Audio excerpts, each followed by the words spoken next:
गोष्टींची. पुढे शरद पवार, वैचारिक मतभेद असतील, राजकीय मतभेद असतील, अनेक गोष्टी असतील, पण त्या माणसाचं महत्व, श्रेष्ठत्व तुम्ही नाकारून होणारच नाही.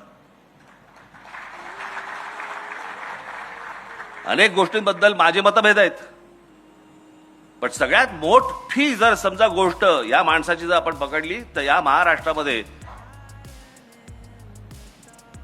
फलोत्पादनामधली सगळ्यात मोठी क्रांती ही या माणसामुळे झाली.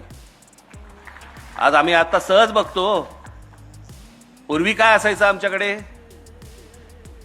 कोणतरी मामा बिमा यायचा, प्लास्टिकच्या छोट्याच्या पिशवीमध्ये मोसंबी घेऊन यायचा, मग कळायचं कोणतरी आजारी आहे.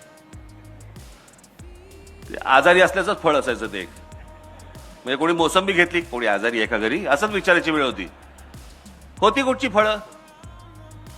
परंतु रस्त्यावरती ज्या वेळेला तुम्हाला गाडीच्या बाजूनी स्ट्रॉबेरी दिसायला लागली, तुम्हाला या महाराष्ट्रामध्ये देशामध्ये विविध प्रकारची फळं ही बाहेरच्या जगातनं येत होती आणि या जगातनं येऊन महाराष्ट्रामध्ये या देशामध्ये बनत होती.